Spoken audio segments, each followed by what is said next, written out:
it's amazing how you can kind of hack together uh, different solutions that expand your payment terms and reduce or maybe eliminate the need for debt.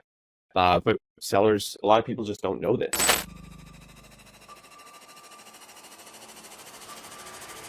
Welcome to the Ecom Breakthrough Podcast. Are you ready to unlock the full potential and growth in your business? You've already crossed 7 figures in sales, but the challenge is knowing how to take your business to the next level. Join Josh Hadley, an 8-figure Ecom business owner and investor, as he interviews highly successful business owners. Get ready, because you're going to learn specific actions you can take today to help your business reach its full potential and leave a lasting impact on the world. Welcome to the Ecom Breakthrough Podcast. I'm your host, Josh Hadley, where I interview the top business leaders in e-commerce. Past guests include Kevin King, Michael E. Gerber, author of The E-Myth, and Stephen Pope from My Amazon Guy. Today, I have the pleasure of speaking with John Durkitz, a former Amazon Marketplace executive and a current 8-figure seller. And today, we're going to be talking about some clever strategies for improving your cash conversion cycle, as well as some interesting growth hacks in order to scale your brand to 8 figures and beyond. This episode is brought to you by Ecom Breakthrough Consulting, where I help 7-figure companies grow to 8 figures and beyond. Listen, John, I started my business back in 2015 and grew it to an 8-figure brand in 7 years. But I made a lot of mistakes along the way that made the path of getting to 8 figures take a lot longer than it needed to. At times, I made bad hiring decisions. I had to take money from my own personal checking account in order to fund payroll because of cash flow issues. I stressed about whether our brand could survive when COVID caused us to experience a 90% decline in sales. I remember wishing for a mentor that could guide me, somebody who had been there, done that, and somebody that could help give me the secrets to overcome those obstacles and to help scale. That's why I've decided to offer that one-on-one coaching and consulting where I share the nitty-gritty cash flow frameworks, the sales strategies, and the operating systems that have helped me scale my own business. And because I believe in giving each entrepreneur my undivided attention, I only work with 3 clients at a time. But first, I want to make sure we're a perfect match, so I'm offering a completely free, no strings attached, comprehensive business strategy audit session. And this is my goal of just to make sure that we are the right fit. So to our listeners, if this sounds like it's something that you're up for, drop me an email at josh@ecombreakthrough.com. That's Ecom with 2 M's. And in your subject line, say, I want to pick your brain. And then let's chat about how we can take your brand to the next level. But today I am super excited to introduce you all to John Durkitz. John is a former Amazon Marketplace executive, a current 8-figure Amazon seller, and a partner at Color Lines, where he provides full funnel digital marketing solutions for high growth brands. In addition, John authors the widely popular Best at Amazon newsletter, a weekly newsletter for the top 1% of Amazon sellers. John started his career in M&A advisory with KPMG, spending 9 years serving Fortune 1000 companies before joining Amazon, where he there served as the head of 3P Marketplace for consumer electronics on Amazon Canada and worked directly with the top 1% of third-party consumer electronics sellers. So with that introduction, welcome to the show, John. Josh, that was awesome. I'm happy to be here. I don't know if anyone's ever told you this, but you have an amazing podcast voice. Well, I guess I'll take that as a compliment. I appreciate it. My voice was meant for audio. My face was not meant for video, even though we do cover this on YouTube. Yeah, no, it's so melodic. I feel like I could fall asleep, or it feels like a vocal hug. Well, that's good. Well, hopefully we're not putting anybody to sleep while they're driving while listening to this. Yeah, no, hopefully not. And look, I love what you're doing out there with Ecom Breakthrough Advisory and helping. First of all, you've walked the journey, right? And you've been on the path that many people are on. You're just further along. And I love that you're giving back. I love that you're advising on cash management, finance. Those are my love languages, and we're going to talk about that today. But it's such an important predictor of success in a business, being able to manage cash, right? 100%. And John, let's jump straight into it today. I mean, you know, our audience here, the people listening to this, they're 7-figure brand owners. They're looking for actionable strategies in order to grow and scale to 8 figures and beyond. They have big aspirations for their brand. I think over the last few years, Amazon has gotten more and more challenging.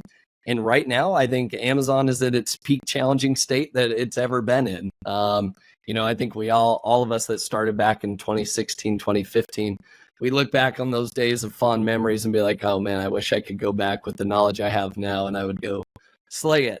But we've all learned and grown. So, John, I'm curious, you've been at Amazon. You've worked with the top sellers.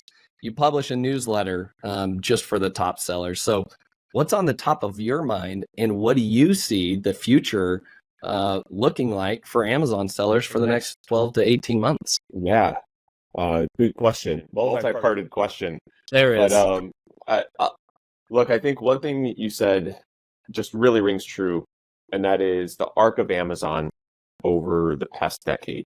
I I cheekily posted several years back my 3 immutable laws of Amazon.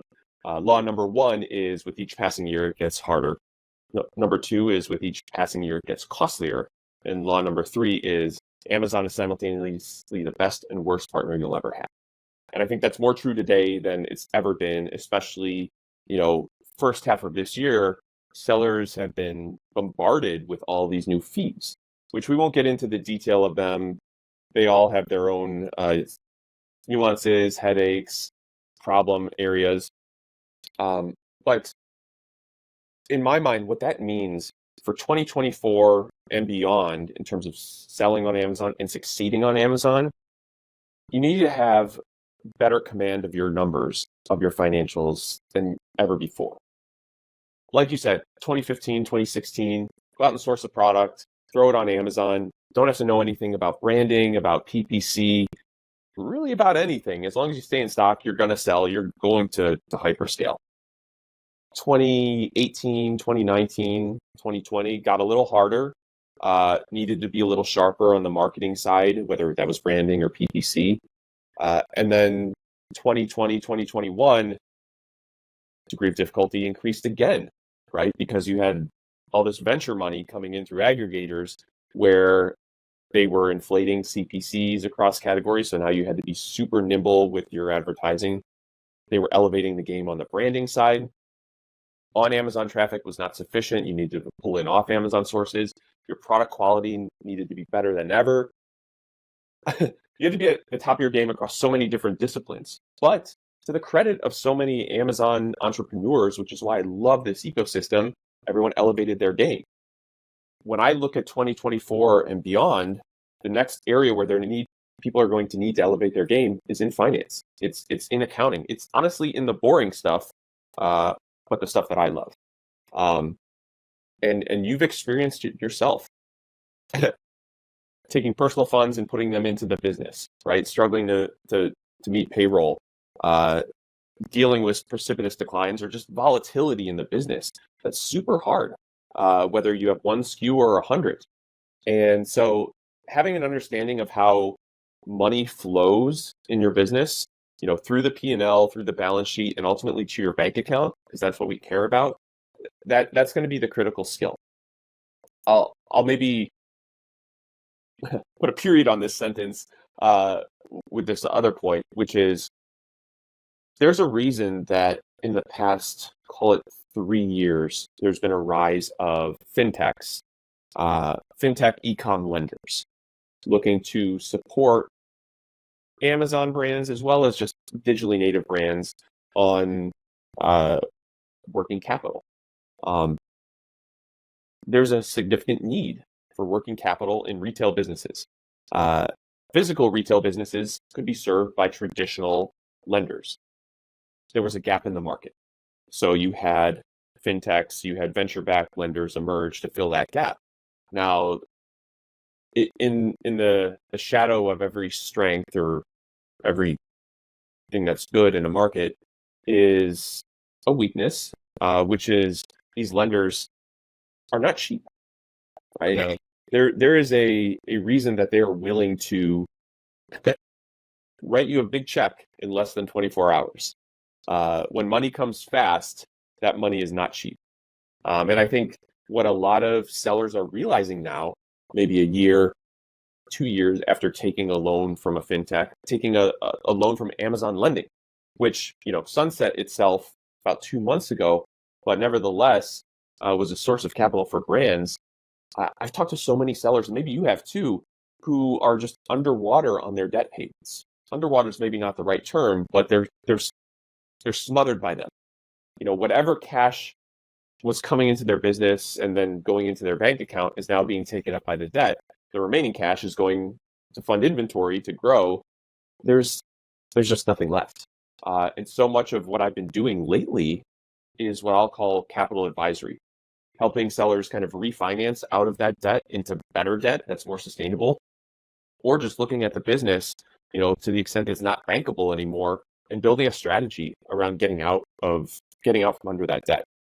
And a lot of times that's just taking the P&L, turning it into a cash flow forecast, looking at the balance sheet, and figuring out what the right rate of growth is. Part of the problem is you're chasing growth, and that growth needs capital, and it causes you to overextend. And I think a lot of sellers did that. So again, I'll put a period on this sentence, but the meta point here is finance and numerical literacy is going to be the skill that I think is the next one that sellers and brands need to level up in 2024 and beyond.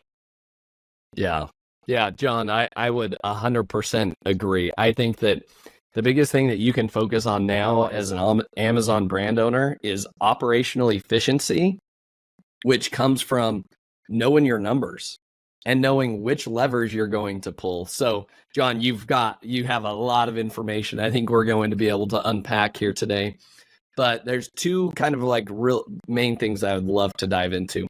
Number one, I would love to hear some of the case studies, and as you do like the capital advisory, like where are the best places for funding? Because I've heard the same thing from a lot of those fintech companies. They're the widely popular names that you guys have probably heard of. They sponsor a lot of conferences. They ain't cheap, and good grief, if you look at the true APR, that's not a good deal for you, frankly speaking. And so I want to talk about that and some of the case studies.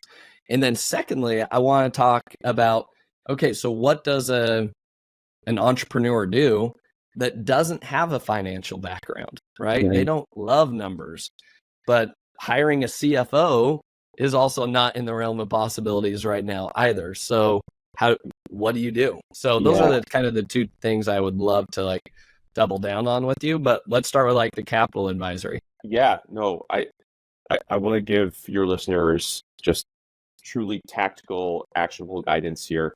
But I'll maybe preface it with just foundational information. And I'll simplify this foundational information to say working capital impacts cash flow. So many sellers are focused on the P&L that they look at maybe daily or weekly in their business. And that's great. I love that people are looking at their P&Ls. That's the right thing to do as a business owner. And with software tools like Sellerboard or a handful of others that ingest data from Amazon, you can get a real-time financial snapshot. The problem is your net profit margin of 20% is not what goes into your bank account. Because of that 20%, a portion of it is always going to be locked up in inventory. So working capital impacts cash flow. Free cash flow is your money in the bank, but it's really your profit dollars less your working capital needs, your inventory needs, that dictate what goes into your bank account, what you can then reinvest in the business or take home if that's what you want to do. But so let's talk about that working capital, that inventory plug, how you fund it. Well, if you have stuff in the bank, that's how you fund it. But most people don't, especially as you're starting up in an Amazon business. Now, this is where those fintech lenders kind of fill the gap. As you said, expensive, borderline predatory. Mostly, their core products are revenue-based loans and merchant cash advances.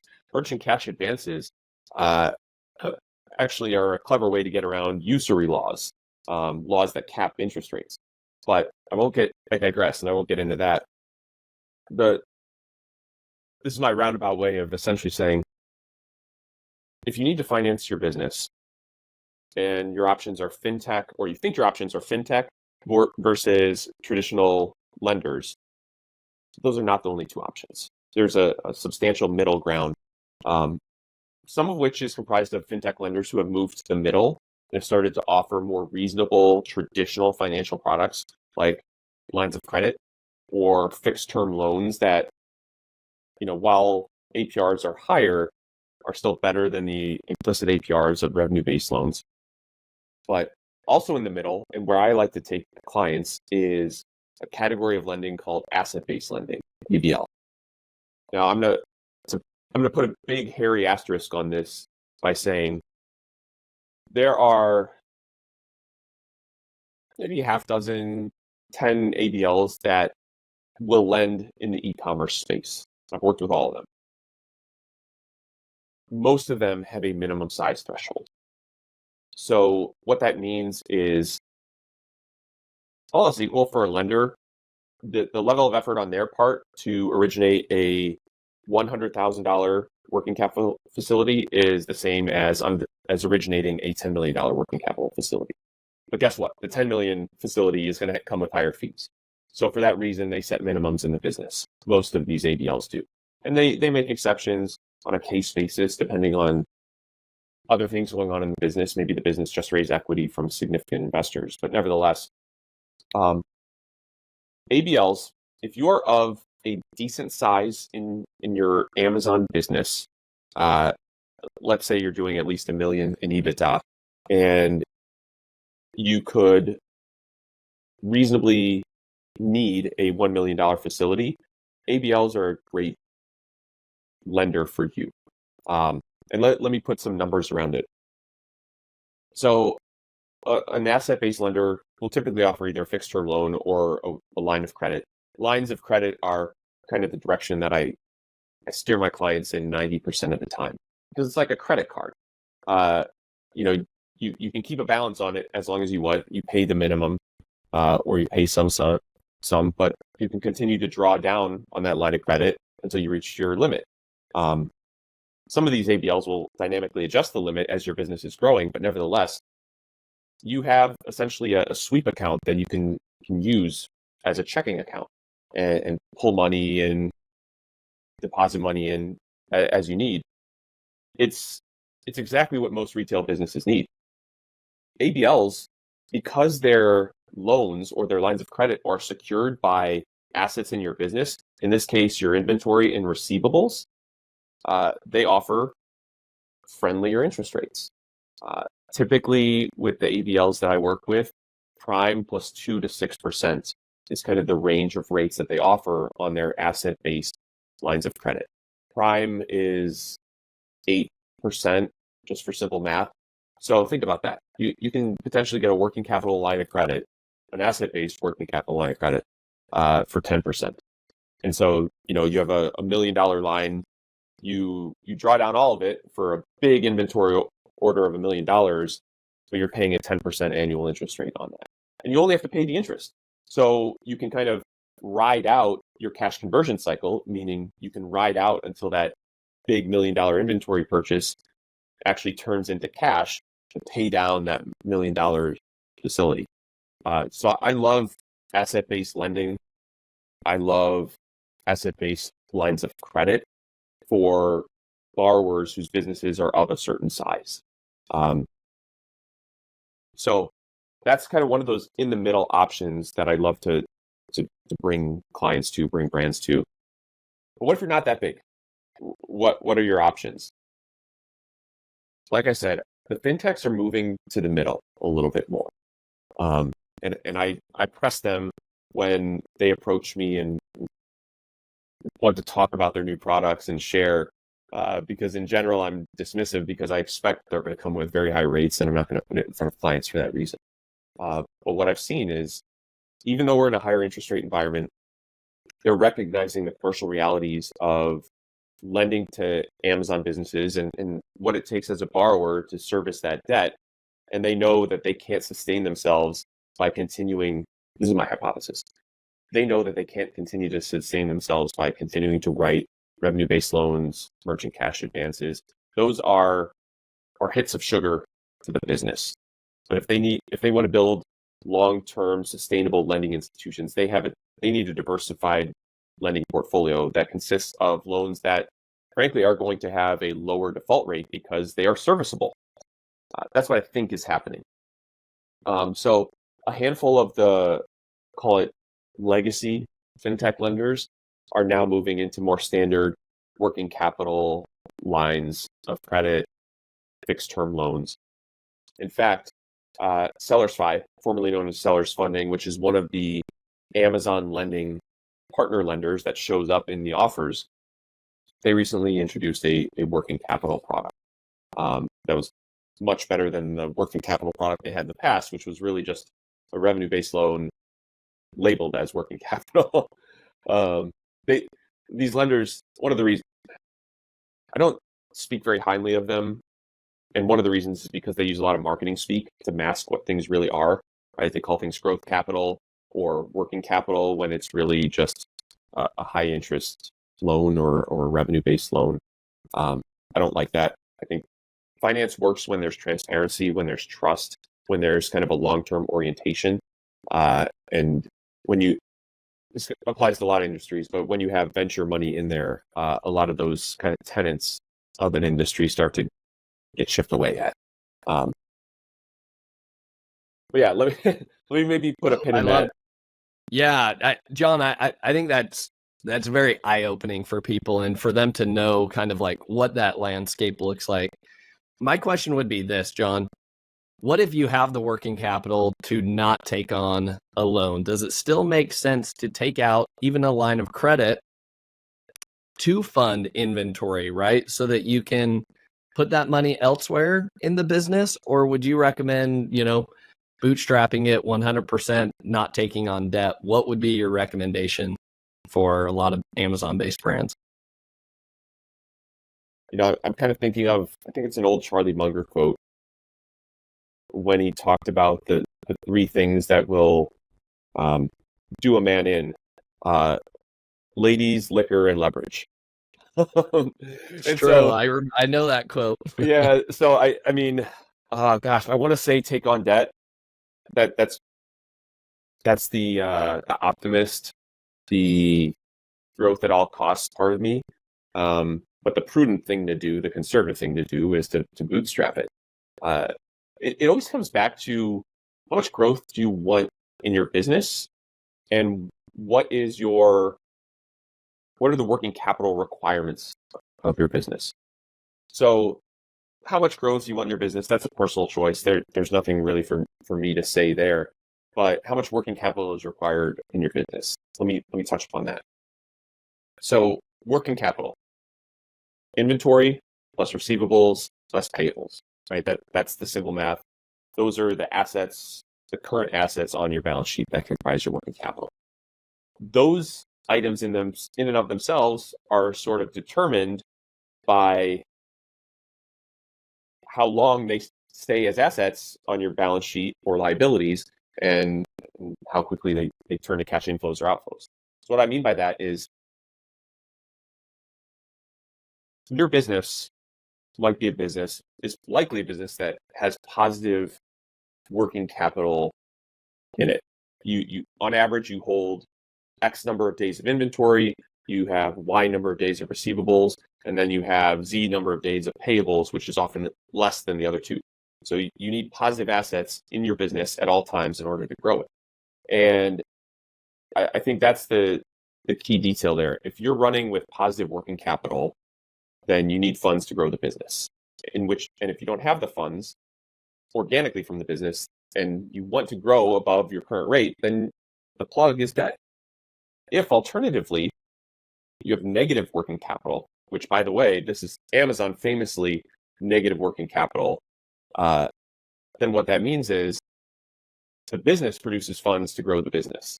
And there's another side of that, which I won't get into because it's kind of wonky.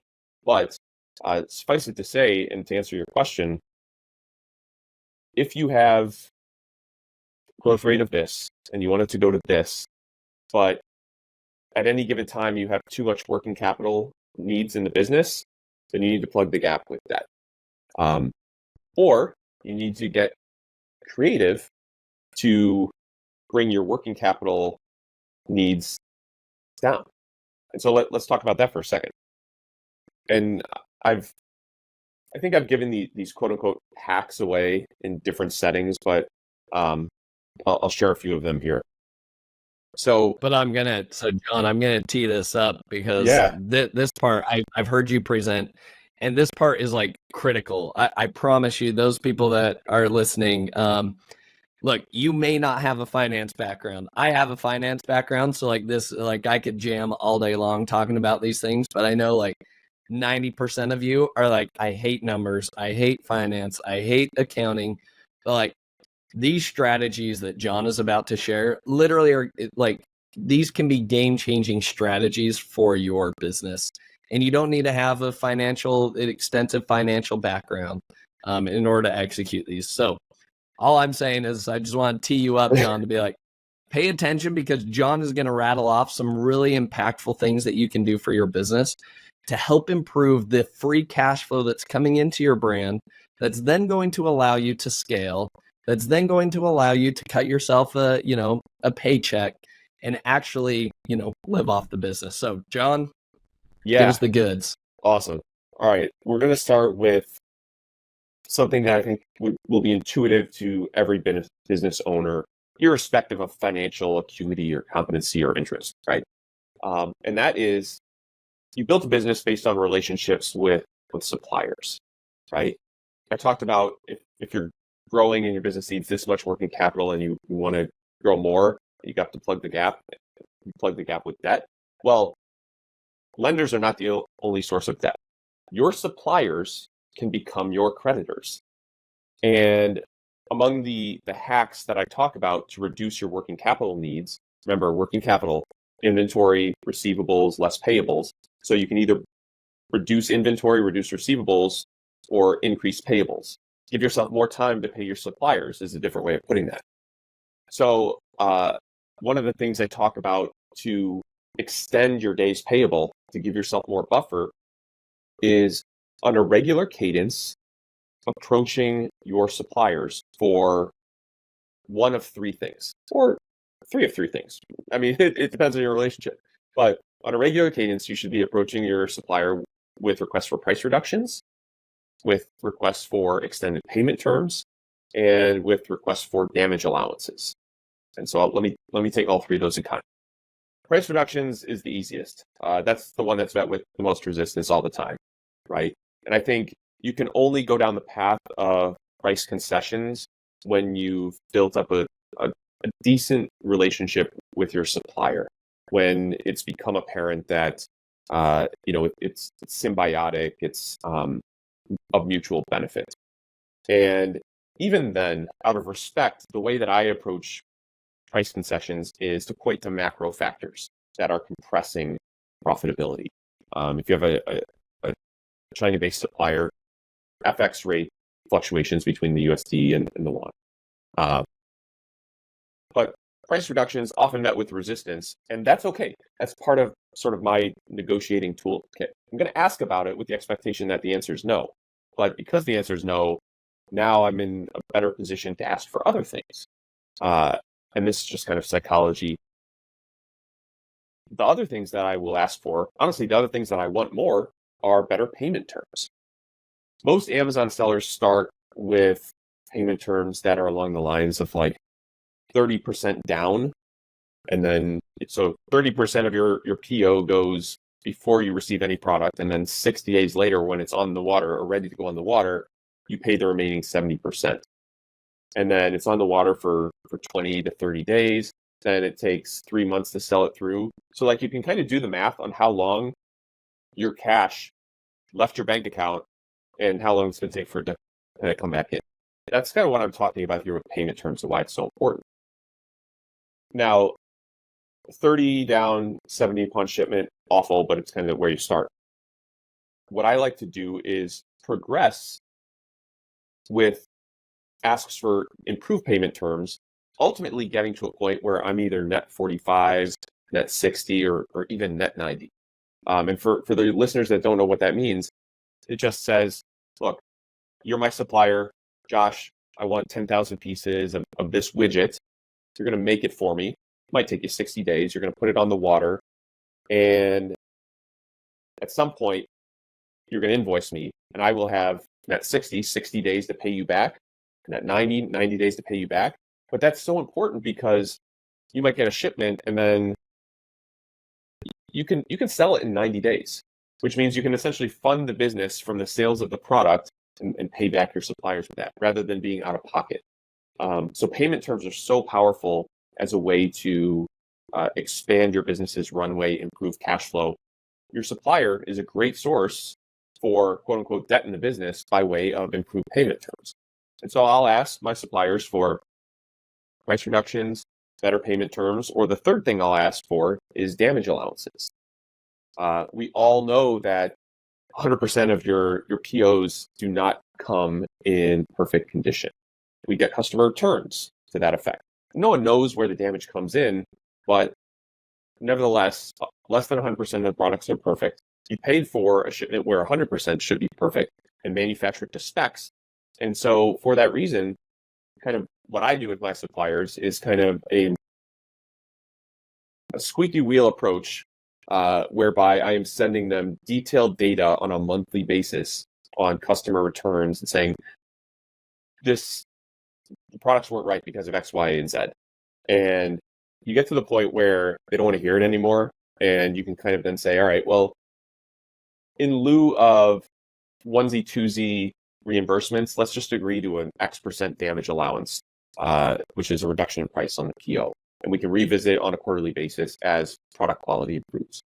So those are kind of my three go-tos with suppliers to improve cash flow from your payables to your supplier.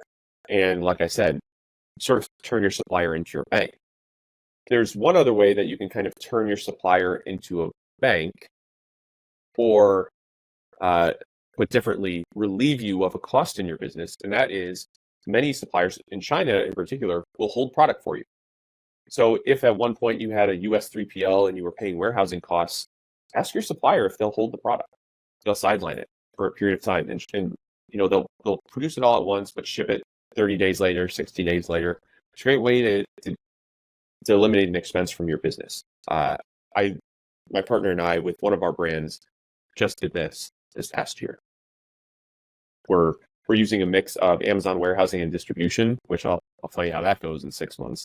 But we're also having our supplier hold back roughly 40% of the shipment and send it to us 30, 45, 60 days later. There's really no hard limit on that. So days payable with your suppliers, key to unlocking cash flow in your business.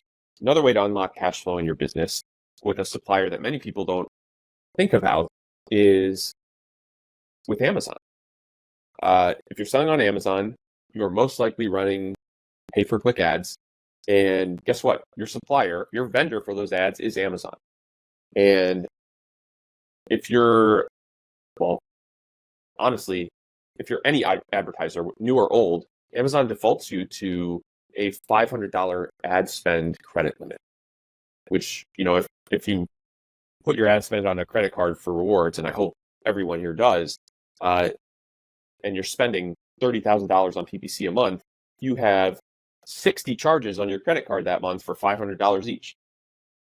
But what if you had a larger ad spend limit?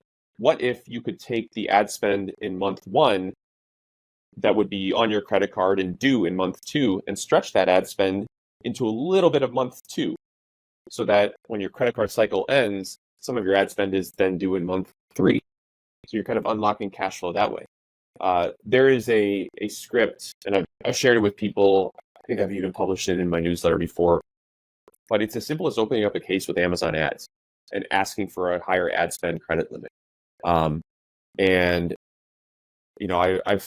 worked with brands that are spending $600K a month and gotten them massive increases in their credit limit. But most brands should be able to get $1,000, $5,000 in terms of their ad spend credit limit, which is a huge unlock. It really is. So, and I think it goes to what, $10,000 right now is the top, John, or does it go even higher? Are you seeing higher? I've heard of higher. With the best I've ever gotten for a client was 10,000, but I kind of regret that I didn't ask for more. And now when I help people with this, and which I do it for free, um, I I don't have them negotiate against themselves. That was my mistake. I would kind of go into these cases with Amazon, these chats, and I would ask for a number that I thought was reasonable.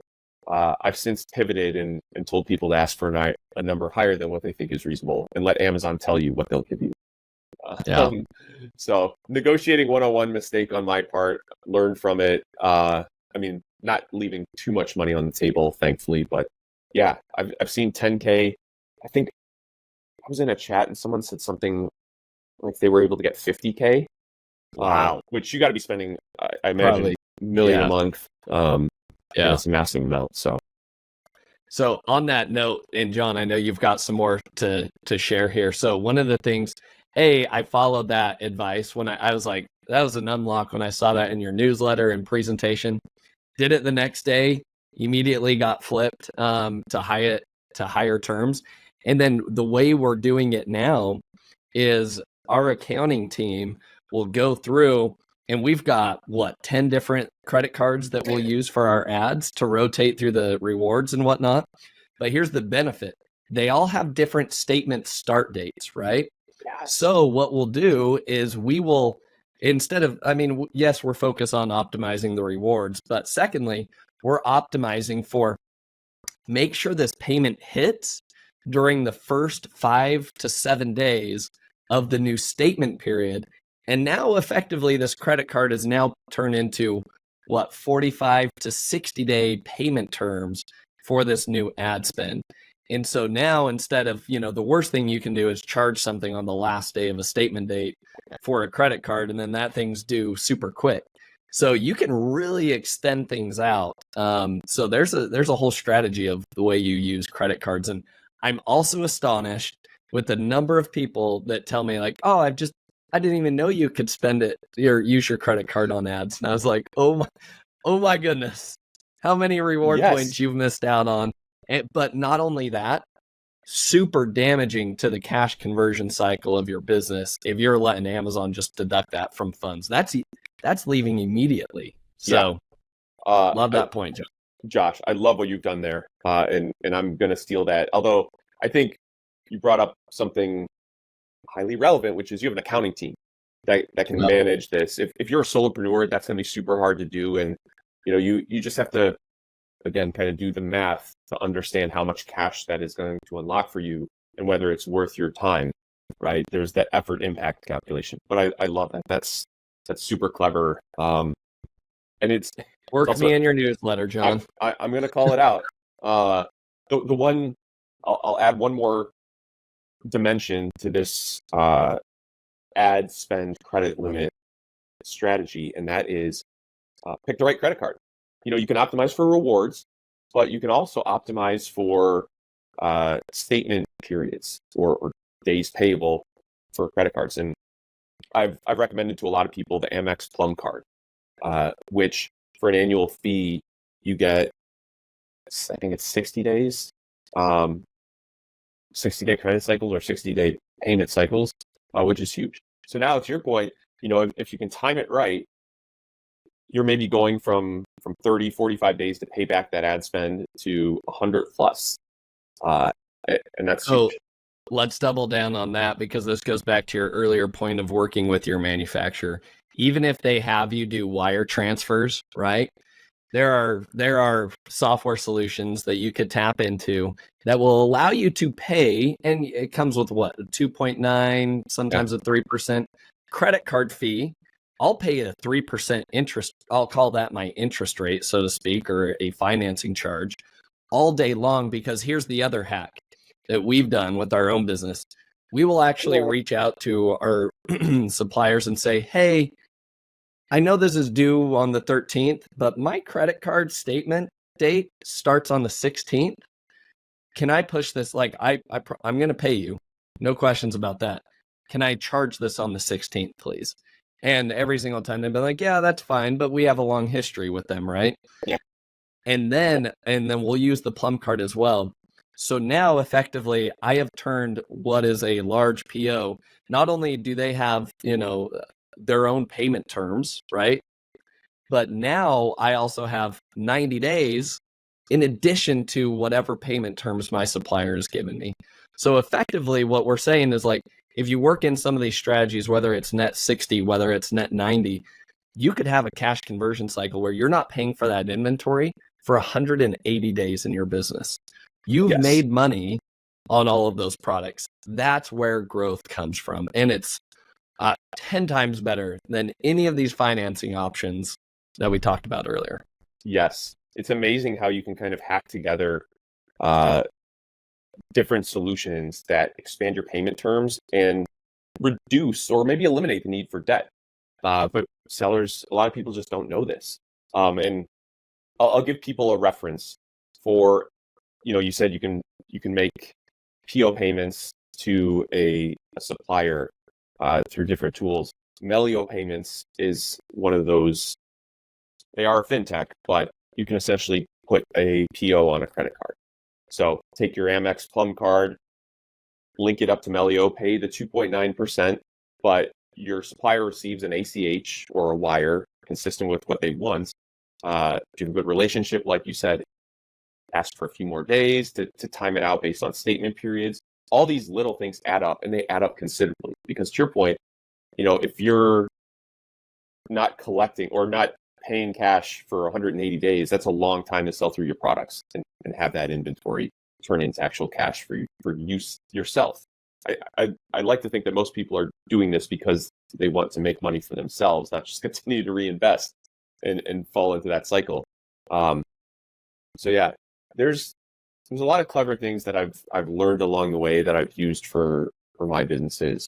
A lot of stuff would never fly in a corporate environment, but it's what you have to do as a solopreneur, a small business owner, in a space as challenging as Amazon. Yeah, I completely agree.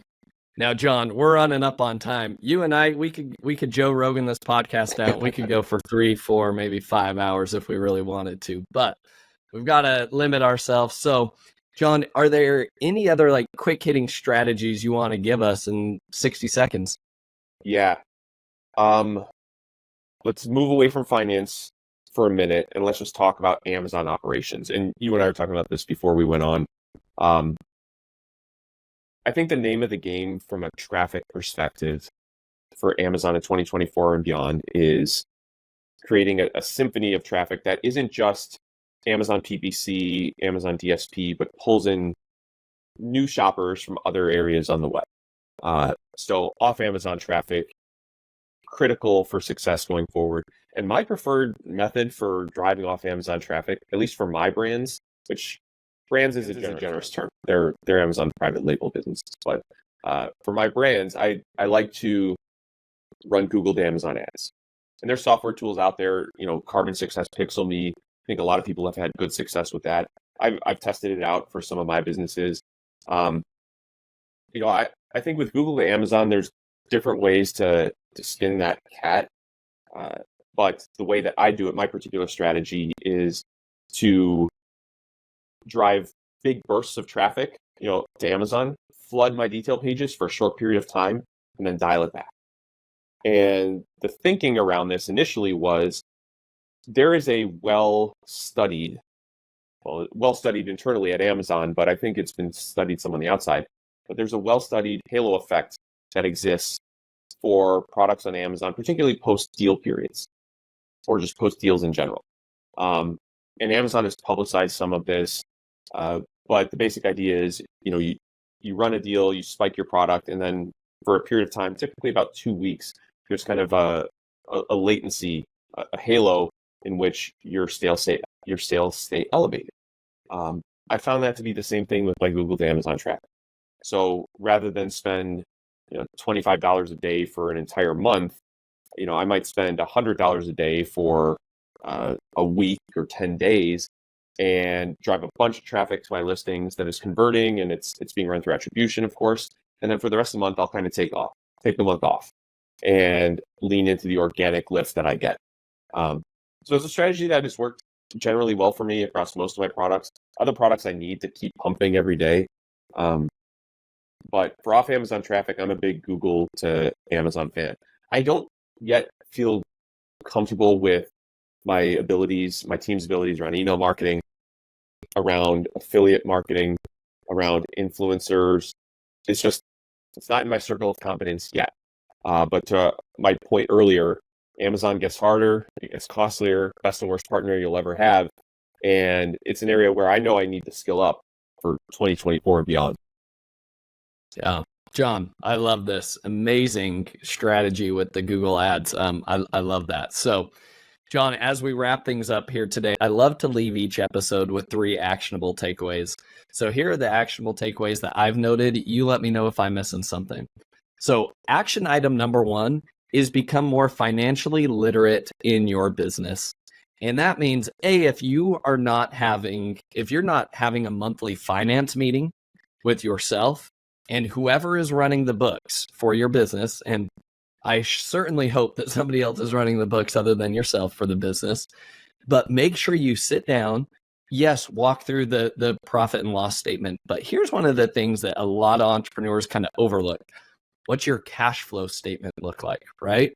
So what is that cash, what does your inventory balance look like? What cash came into the business during that last month? What cash left the business and why? Understanding those things. And here's the thing. You don't need to go get an MBA to learn any of this stuff. Just go Google it. Just go to YouTube. Like, you can find some very basic financial instruction there.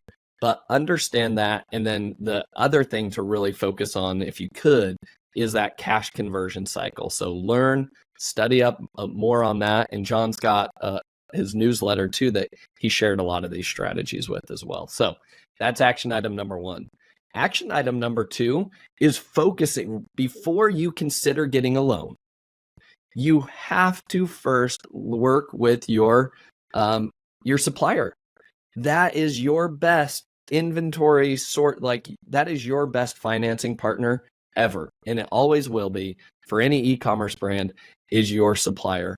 So create a good relationship with them.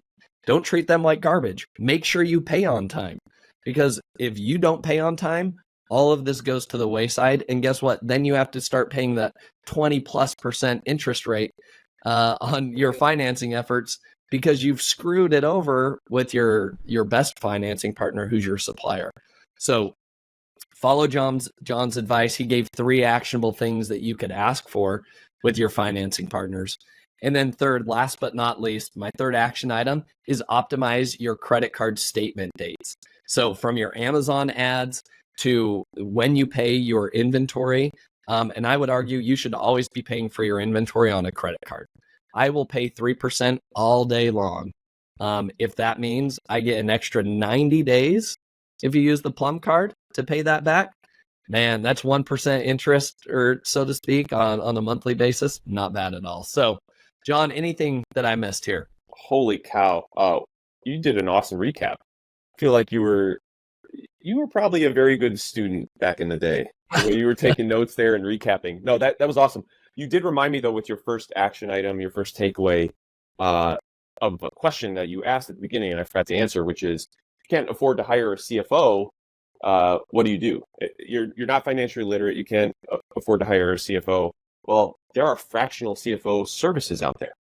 I have probably a half dozen that I've referred people to, but you can kind of bring in someone with CFO level capabilities, competencies, experiences, and rent them for a period of time, either to set up systems, set up controls, or just help you understand where's the money going in my business. So fractional CFO, remember that term. I'm happy to give references. I'm sure you know some too, Josh. But that can be a key plug for people that listen to everything that we've talked about today and realize, yeah, this is super important, but I don't know how to get there. Yeah. 100% echo that. So John, thanks for remembering that. Super important. And again, you don't need to be an expert, right? In all things. I am not a sourcing expert, right? So go find the right people. It's all about the who, not the how. So John, Here we go. Our 3 final questions for the episode. Number 1, what's been the most influential book that you've read and why? Gosh, all right. It would be so easy to go nonfiction here and honestly kind of boring, but I'm gonna hit you with fiction, and it's the complete works of Sherlock Holmes by Sir Arthur Conan Doyle. Just like if you think about the time it was written, if you think about the sophistication of the stories told, I don't think I've ever read one of the short Sherlock Holmes stories, and they're all like 60 to 100 pages because they were in magazines at the time and came out as like weekly circulars, if I remember. But like I even as I reread them, I could never guess who the thief was, who the criminal was. Just so artfully written, and I enjoy them so much. And they just get me to think beyond the confines of my normal thought patterns. I love that. That is a I guess I would say that's a book I've never been recommended on this podcast, but an interesting approach in terms of like being able to think creatively and step outside the realm of reality and think, because that's truly where like the best ideas come from. So yeah. I love that. Oh yeah. Love that. All right, John, question number 2. What is your favorite software tool that you are using either personally or with your business that people probably haven't heard of? All right. I'm gonna do something here which is maybe normal in the podcast world, but I'm gonna plug my own software. So around the time we're recording this, I just announced that my Amazon agency merged with another one. The master agency merged with Cullimore Lyons, and as part of that merger, Cullimore Lyons had spent several $1 million over a period of time investing in analytics and reporting software, which our clients get. The team uses operationally, but it's a pretty sophisticated tool set on everything from kind of P&L reporting to inventory management to ads to pricing analysis. We call it Prism, and I've been using it now for the better part of 2 months, but we're going to be bringing it to market for something that, for me, it's super important that it's affordable. There's so many software tools out there that the average Amazon seller can't access because, like, let's face it, the tool stack, the tech stack for Amazon sellers has grown substantially, and it's hard to get all the software that you need for under $500 a month, which is money that could be spent elsewhere. So, yeah, more to come soon, but we are bringing it to market. I'm excited to offer, people great early bird pricing. And I think I mentioned this to you, but if anyone is interested in looking at it, what I will do is, and I'll honor this for, what did I say in the questionnaire? The first 20 people. If you email me, John at Cullimore Lyons, what I will do is I will give you a lifetime rate of $25 a month for our Prism software. That's amazing. First 20 people only. Subject line, put Ecom Breakthrough, Ecom with 2 M's. And, whenever you're hearing this, I'll make sure I honor that regardless of how many, new users we get between now and then. Awesome. John, that's amazing. Super generous offer. And I know I'm going to be picking your brain at what's in that software. So love it. Looking forward to that.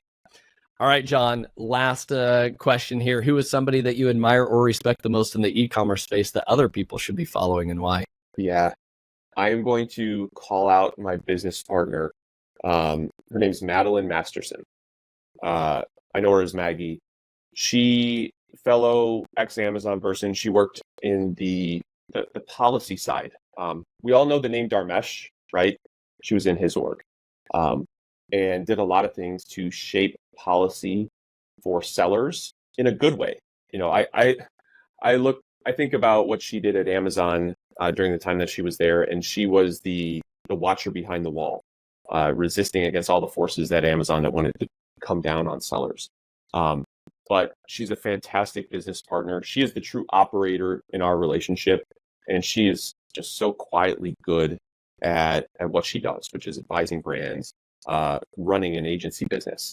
She's not prominent on social media.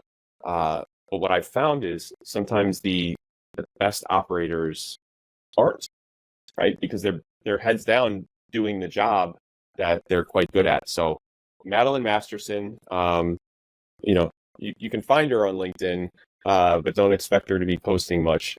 She's an absolute rock star. Amazing. John, great recommendation. Now, if people want to follow you, John, they want to see your newsletter, they want to follow your software, they want to follow your agency, where can they reach out to you at? Yeah, I'll give people 3 places to find me. Number one, obviously, my newsletter, Best at Amazon. I think you'll put the link in the show notes. I publish once a week. Deep dives into, typically a single topic and then a potpourri of interesting Amazon things that I find throughout the interwebs. Other place that I'm pretty active is LinkedIn. Call it the stuff that doesn't quite make the cut for the newsletter. And then the final place, which is where I have all my fun, is on Twitter, or X. I'm at Guy Fossil, which was the first phrase that I uttered as a child. And I guess my name on there is Bearded Egg FBA. There's kind of a long story that goes behind that, involving a bet that I lost. But I have a lot of fun on Twitter. I still talk mostly about Amazon things, but it's a mix of Amazon think pieces and Amazon memes. So those are the 3 places to find me: Best at Amazon, LinkedIn, Twitter. Amazing. Well, John, you are somebody certainly that other people should be following. So I recommend people continue to follow you and your newsletter. But thanks for your time and joining us for this episode today. Yeah, Josh, thanks for having me. It's been fun. Thank you for listening. Visit EcommBreakthrough.com for more information. If you've enjoyed today's episode, the best way you can show your appreciation is by clicking the subscribe button and quickly leaving a review. See you again next time.